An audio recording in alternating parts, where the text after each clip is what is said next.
다섯 번째 챕터 최적화 중 두 번째 유전 알고리즘에 대해서 설명하도록 하겠습니다. 찰스 다윈은 자연 선택설이라는 것을 주장했습니다.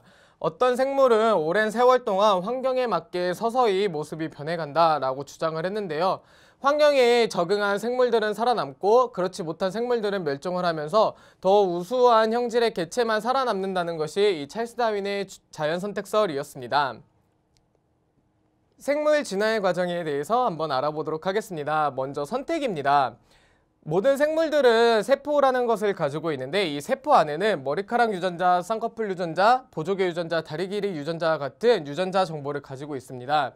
이 세포들은 아빠와 엄마로부터 받은 각각의 염색체들을 가지고 있는데요. 이렇게 대립된 한 쌍의 염색체를 가지고 있는 것을 우리는 상동 염색체라고 하고, 이렇게 대립하고 있는 이런 A 유전자, B 유전자와 같은 것을 우리는 대립 유전자라고 합니다.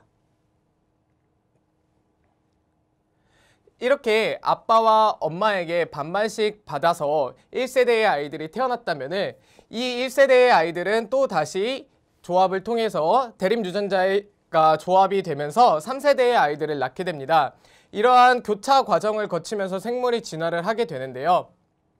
교차 과정으로 끝나는 것이 아니라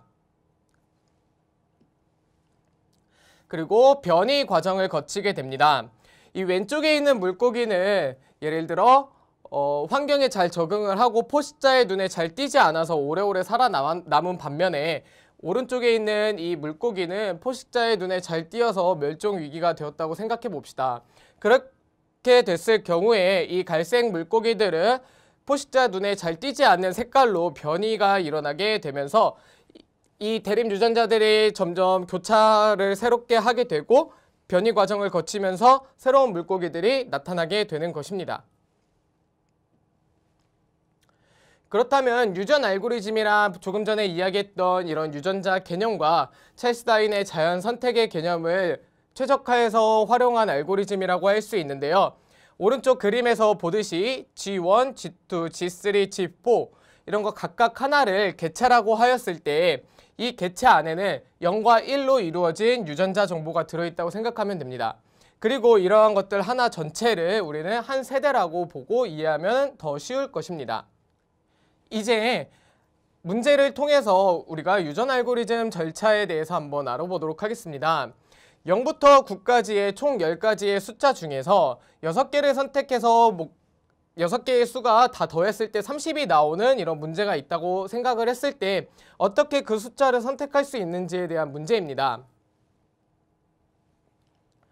먼저 초기 개체를 생성하게 됩니다. 이 초기 개체를 생성하는 것은 임의로 막 생성을 하고 나면 G1부터 G6까지의 개체에 총 6개를 선택을 할 수가 있습니다. 이렇게 선택된 개체들을 적합도를 평가를 하게 됩니다. 이때 적합도는 모두 다 더했을 때 30과 얼마나 가깝냐라는 절대값을 사용하게 되는데요. 이렇게 적합도를 평가하게 되면 G1은 4, G2는 14, G3는 8, G4는 11, G5는 17, G6는 20이 나오게 됩니다. 이때 우리는 30과 가장 가까워야 되기 때문에 절대값의 값이 작은 것을 선택을 할 수 있습니다. 자, 이렇게 개체를 선택을 할 때에는 아까 절대값이 가장 작게 나왔던 G1부터 G4까지를 선택을 할 수가 있는데요. 얘네들이 가장 적합도가 좋았기 때문에 이 네 가지만 선택을 하는 것을 우리는 순위 방식이라고 합니다. 적합도가 가장 높은 것을 선택하고 나머지 것들은 제거하는 것입니다. 순위 방식 이외에도 룰렛 휠 선택 방식이 있는데요. 이 적합도에 따라서 각각 비율을 정해서 이렇게 룰렛의 모양을 만들게 됩니다. 만약에 적합도가 높으면 비율도 높겠고 이 룰렛을 돌렸을 때 비율이 많은 것은 당연히 더 많이 선택이 될 수 있겠죠. 이 외에도 토너먼트 방식이나 엘리트 보존 방식이 있는데 그 방식들에 대해서는 책에서도 자세히 나와 있으니 한번 더 확인해 보시면 좋을 것 같습니다. 이렇게 개체들을 선택을 하고 난 후에 교차의 과정을 거치는데요. 이 지점 한 곳을 정해서 교차하는 것을 우리는 일정 교차라고 합니다. 예를 들어 여기 있는 217과 315를 그대로 바꿔서 교차하는 과정, 315와 998을 교차하는 과정, 이렇게 한 지점을 기준으로 해서 교차하는 것을 일정 교차라고 하는데 이와 다르게 다점 교차는 지점을 두 군데를 정해서 이 지점의 앞과 뒷부분을 한꺼번에 교차를 해주는 것입니다.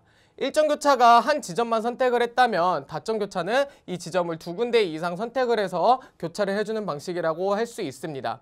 일점 교차와 다점 교차 이외에도 산술 교차와 균등 교차 방법이 있는데 이 또한 책에 나와 있으니 함께 확인해 보시기 바랍니다.